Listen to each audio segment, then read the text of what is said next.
What is up, you all? It is your girl, Emily Jade Aguilar, and thank you all for tuning in to Que Transa, our first episode. Welcome. Before we get started into every single thing that is trans-related, everything that is trans joy, the good, the bad, the shadiness, all of it, it's going to be dished. But before all of that, I really want to thank AIDS United. So this past year, I have been under their Leadership Initiative program, and it has really provided me a bunch of different tools that I didn't know that I needed, but have definitely equipped me and is shaping me to become a good leader, the leader of the todays and hopefully the future, right? And also, I would love to give a big warm hug and shout out to Calor, which is actually where I work at, located here in Humboldt Park. We are an organization that does HIV prevention, but we're also expanding with our transgender and gender diverse programming.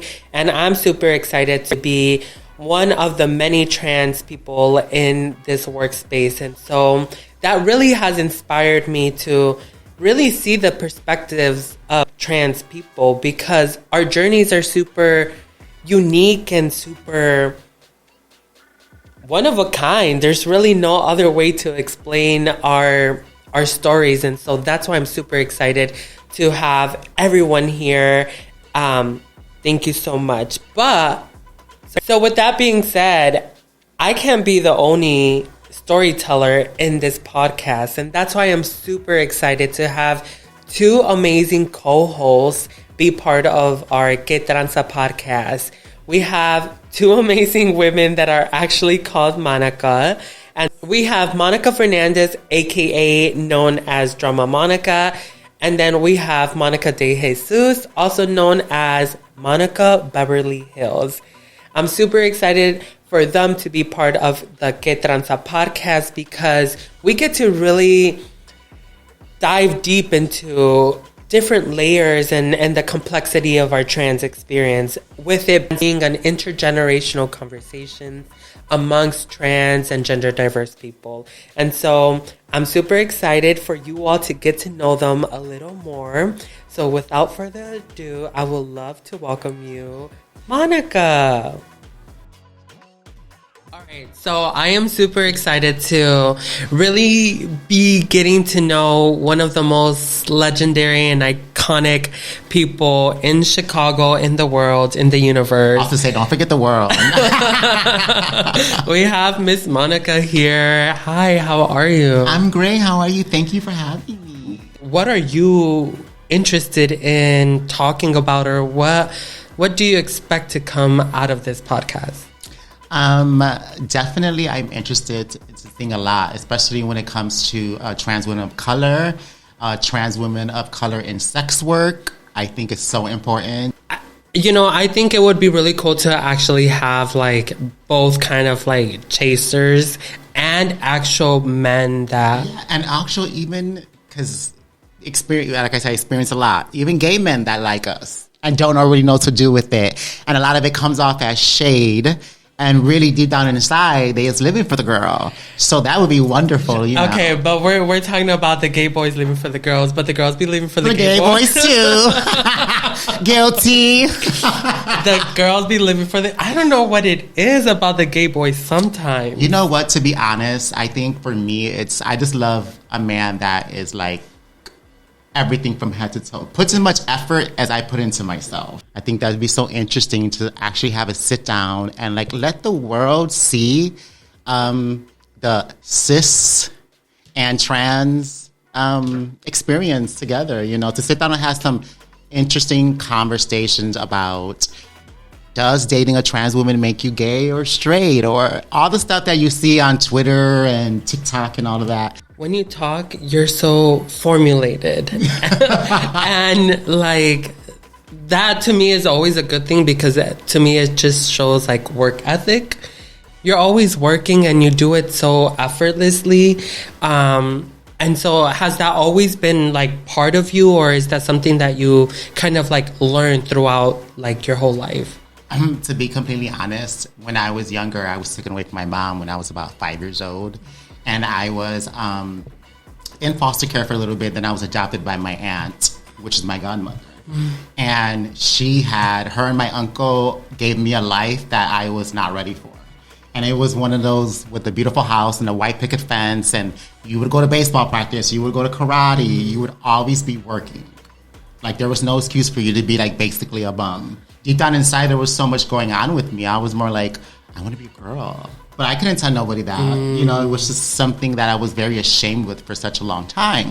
And then it wasn't until I started to become a girl is where I started, you know, getting into sex work. And for me, that was a drive. And then I found drag. And for me, it was always instilled in me. It's like, no matter what you do, you have to have a successful life. I think when you were talking about work ethic and kind of always like learning, even if you don't know, like, I think those are kind of like things that almost all trans people that I at least surround myself with, like, that's kind of like how we live, you know? And although that is beautiful in a way, I also now know that that could be harmful. It's not maybe the best way of like operating as a human being. If you really like sit back and realize, like, I've been two people in 4 decades. You know what I'm saying? Like, who could actually talk about that and still alive to talk about it, especially a trans woman of color, to let you know that experience is like, the trans experience is beautiful when you let it happen. Yes. Because it's not all glitz and glamour. You know what I'm saying? It's hard work and dedication. And once you start transitioning, you never stop.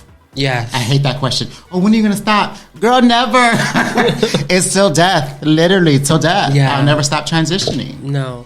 But you said something so, like, shocking that kind of, like, resonated with me, which was, like, you've lived, like, 4 different identities, like, in a small span. People usually just live one identity. So, like, to go through all of that must be hard. And I think it takes me to a time where, like, I was a part-time trans person, you know, and I was like, and that's when I kind of like was like, I can't do this anymore. Like, I can't be a part-time tranny no more. Like, I mean, a part-time trans person no more. Like, you can call yourself whatever you want. If you want to call yourself a tranny, you've earned that right. You can call yourself a tranny. You know, well, you're right. I'm gonna be real to like how I talk. Like, I was just kind of like, no, like, I need this feeling to be me all the time, because it was so affirming. How was your experience? So you said you were in foster care, and then you had this beautiful, like, all-American dream kind of life. How was your transitions like in the earlier stages? Now looking back at it, and I'm like, okay, that was the issue, because I ended up in a mental hospital 3 times when I was younger. And there were really like stints of like back to back to back. And every time I would come out the hospital, I was a different person, because I had more realization of who the person I wanted to be, and starting to get comfortable of just like, okay, one day I'm going to be brave enough to like just say it out loud. You know, I'm a trans woman. Oh, at that time I didn't even know what it was. That time I wanted to be a woman, you know. Snap my fingers and the next day you can be a woman. No. Yeah, I enjoyed myself, but none of it meant nothing if I couldn't truly be who I wanted to be, right? It's like, yeah, I have all these wonderful things, but none of it means nothing, because I can't really truly show everybody who I really am. And it wasn't until I was in high school, that's where the issues really, really started to like, I couldn't even hold it anymore. It was like one day I woke up and it was like, I can't live another day like this. Like, I have to truly be who I am. If not, I'm going to end up dead. You know? So I remember just like, I got that year, my mom bought me the Christina Aguilera Stripped album. And that changed my whole life. That really, really did. It was like, I had enough. I'm not doing this anymore. I started like letting my hair grow out. I got a relaxer. I shaved my eyebrows off. They were thin. I went to my junior year of high school like that. And everybody was just like, what? You know, like freaking out. And sure enough, 2 months into my junior year, I dropped out of high school. Oh, wow. I said, I'm going back to Chicago, because at that time I was living in Lincoln City, Indiana. I was like, I am not doing this anymore. Like, school was never a factor to me. I've always wanted to be famous and a girl. I can do that on my own. No education needed.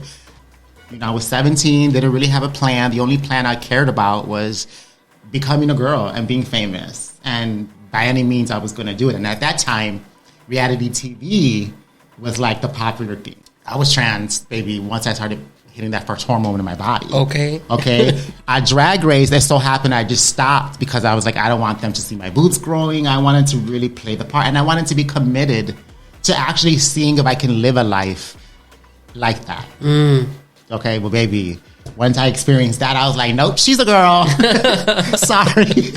It's not for me. I am good. So people don't realize going on Drag Race for me, it was a test to myself to see if I really wanted to take, because I was always 1 foot in and 1 foot out, but not realizing that I was just scared to like fully commit, because every person I would see that was trans, it was always the sex work side of it. Yes. You know, them on the streets. So then if you would see a documentary of them, it'd be like them with no family in an abandoned building, place where they live. And it was just never a beautiful picture of it. So for me, it was always like, and no shade, I was a popular drag queen in the gay community. And I saw the way that gay people, gay men predominantly treated trans women in gay areas. It was always, oh, she's cute, she's this, but like, never saying that is a trans woman. That's, you know, saying, respecting who they are. I've never seen that. So to me, it was like, I didn't want to lose what I had, not realizing that I was losing the whole entire time, because I couldn't really truly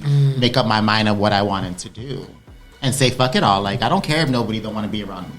I'm glad that you said that a lot of these documentaries and a lot of these things kind of depict trans people in a certain light. And that's why, one, I'm excited about this podcast, because one, like, yes, there might be some truth to it. Yeah, for some. and that might be the reality, but like, that's not everything. But also, right, what happens after that? Like, I can sit here and say, like, I'm a 25-year-old trans woman and I did sex work and, you know, I got kicked out. I wanted to, like, unalive myself as well. Like, I have all of these things as well, which, yes, should be documented. But also, I'm working and I'm living and I have my own car and I'm traveling. And I was, like, so in shock. I think now as a trans person who kind of grew up, like, I started my transition in 2015. And yeah, that was a rough time. And I was, 14, 15 years old. And that was so hard for me because, to your point, like, I was scared because all of the depictions were scary. Like, I was like, why does someone want to live this terrible life? Like, it just sounded so terrible, but there's so much beauty that comes afterwards, and there's so much, like, that perseverance is always going to be there. And I think that is something that we should also be, like, talking about, like, the things that might be small, but, like, think about it, like, our ancestors were, like, not like, yeah, it's like, these things could be obtainable, or we can do this. And we're in that era where, like, yeah, we're still fighting. Oh, yes. And to be honest, we were not fighting for a bit. The fight has literally just begun. Is there anything, before we leave, is there any, like, last things you want to say, or kind of, like, want to, like, introduce yourself? All I would say right now, especially to our trans community, is I can't tell you that everything is going to be okay. I'm not going to say that. But the more that we fight, the more that we stand up, the more that we stick together, there's always, always, always going to be change. This is why we need you, because it's not just about the trans experience. It's about all of the other things that kind of, like, add on to that we seem to forget. It's just so hyper-focused on just the trans experience. But in reality, like, it's the human experience that looks a little differently. But thank you so much. We're going to have great conversations, and I'm so excited. Wait. All right.